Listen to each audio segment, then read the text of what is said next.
This quixotic notion will ultimately come crashing to a halt, and it will not be pretty. How much time do I have left? 2 minutes. Okay. I suppose I'll yield to some questions from the crowd. Would you all support community college being free for people in financial peril? I believe that measures to support them are already put in place by the federal government, so it seems like solving a problem that's already been fixed.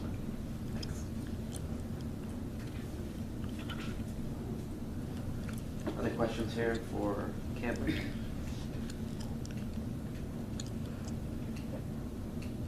Okay, thank you.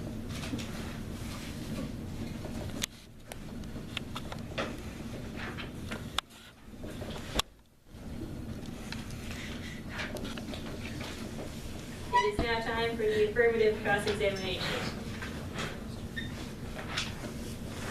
Okay. I'll start off by asking, what are the chances of a millionaire receiving a community college education when the purpose of this proposal is to target those who need the 2-year education to get the skills they need to work? I mean, if a millionaire could just as easily have a kid that's not able to get into a school because of maybe their lack of academic achievement and anything of that nature. And I think a community college could be a path for them. But unfortunately, if they did go on that path, then it would be provided for, which is the unfair point of that. Okay, and then one more thing, I quote, slap in face to those who are not as wealthy. If I am not wealthy and I go to community college to get the education that I need and someone else is there that is wealthy, and I think that it's a slap in the face because they're getting an education, I'm not going to be worried about them getting an education when I'm getting what I need. Why is that a slap in the face just because somebody else is getting what you are?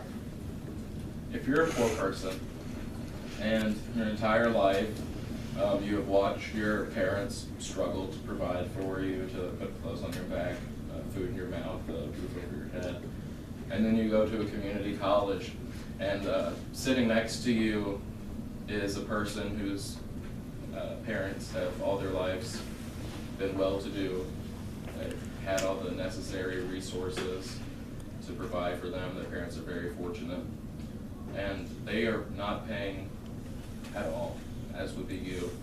I would think that it would certainly grind the gears of that student who is poor to know that their parents who have worked so hard to get them there are being afforded the same, are having the benefits doled out like candy to the rich people who obviously can provide for their students and don't need that funds, which is only drawing more and more from the taxpayer pool that is provided for largely from the middle class. This is mainly for middle to lower class students who are struggling to pay. I don't understand how it would be such a downfall for the rich when they could easily pay for a 4-year college or a better education than, whereas other people don't have the ability to. Well, it's a downfall because the rich people would obviously be getting subsidized for something that they have the means to afford. But is that wasteful so spending. Is that so bad? Like, I don't understand why you're talking about the poor being pissed off just because someone else is getting an education. I think that's a personal issue. If you're getting upset because somebody else is getting an education, just because your parents struggle, does that mean you want to see other people unhappy? No, the problem of it is not happiness. The problem of it is that for centuries, America has struggled with this idea that the poor people are the lower class and they're always being stepped on by the robber barons of the world, who are essentially getting everything handed to them on a silver platter, and this once again provides that notion.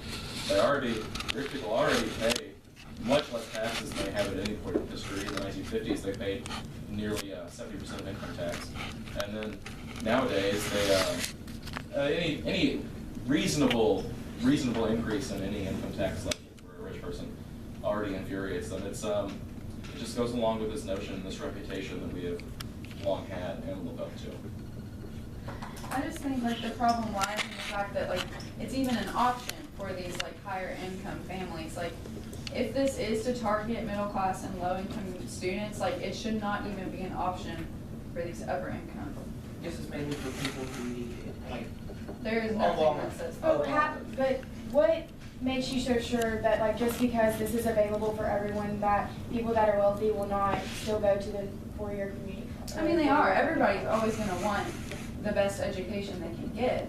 But it's like Cameron said, like, they could be academically insufficient. Like, I could not get accepted into that, and I'm gonna go to a community college because it's free. I'm gonna get my mandatory classes out of the way, and then I'll go on to a four-year institution. Like, there's no reason that the government and our state government and federal government should have to fund, like, students like me who are, like, they're well off financially. Like, I could afford a four-year institution, but because it's free, I'm gonna use the government's money. Like, that's not fair. It should not be an option for higher income families.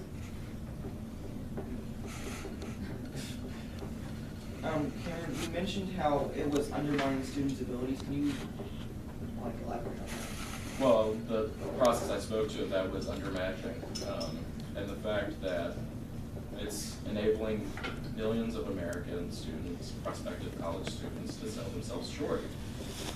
Many of them, as Morgan was mentioned in her example, could have the academic skills necessary to thrive at a four-year institution, but instead they might choose to go to this two-year community college that, as I mentioned in this story earlier of California, may have canceled classes and may be essentially a waste of time to these students who were already prepared enough to succeed at a college, but instead they're only doing it because their financial situation is in dire straits. And a more reasonable solution would instead be to subsidize four-year education a lot more than this. I think this is not solving the root of the problem. This is merely a sidestep. And what I got from your speech is that it sounded like you were targeting that everyone should have to go to community college because it's provided from the government and that's free. But this is mostly for people who want to get like a bachelor's degree and then just go on from there, not go on to four-year colleges. Well, a bachelor's degree comes from a four-year college. I mean, they can get that from the 2 years of community college as well. I never said that people have to go to community college. I said that they wanted to. No, I'm just saying that's what I got from that. And I was just Yeah, I saying- kind of got, like, from your speech, I don't know if this is what Taylor was saying, but I kind of just got the idea that just because this is going to be an option that everyone's going to take it, whether you're a millionaire or whether you're not. And I just feel like the chances of a millionaire going to a two-year community college are very slim, and those who are wealthy, I just think it's kind of absurd to assume that all the wealthy are going to go to this free option just because.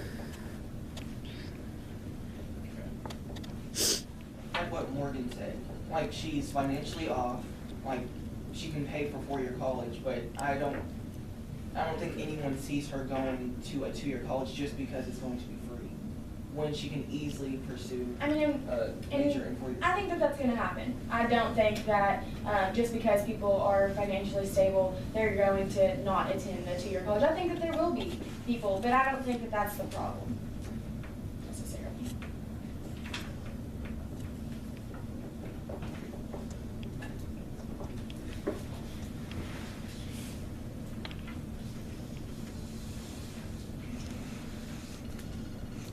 Cameron, how will we go into financial control, and can you elaborate on that? Well, the numbers that have been produced by various agencies have suggested that this would balloon the deficit. And in the instance of the fact that we are creating such a financial burden on ourselves we're not going to reap the rewards that are going to be as beneficial for us in terms of having a lasting education as community college is. In many cases, some would see this as a waste of money in terms of the fact that community colleges do have very low graduation rates. It seems basically like, for lack of a better idiom, throwing your money down the toilet. But I think that since once Obama proposed this plan, he said that you had to have a 2.0 GPA and like have the drive. He didn't say that specifically. Yeah. His It's plan just was the model. 2.5 GPA. 2.5. But either way, you have to be active in the school. You can't just drop it off. So if we are active in this plan and people actually pursue community college and go through it, then I think that the rates of community college, the graduation rates, will improve. Since you have to maintain a high GPA, not a high GPA. And work but- hard anyway. And work hard. Because you're not gonna continue to receive that money if you're not working. I think is the idea of what Obama proposed. The problem is that as it is, many community colleges have these low graduation rates. And they're already paying for it themselves out of their own pocket. And many of these people still are having no drive behind them. Many of these students are. And when this is implemented, I feel that the drive would not necessarily increase, maybe even decrease, for the sheer fact that they're not paying for it. And in that regard, as you said, would basically be a waste of time to try and even pass this bill at all, because if it's going to cancel out these students that aren't working hard, well, that's already a large majority of many of these students.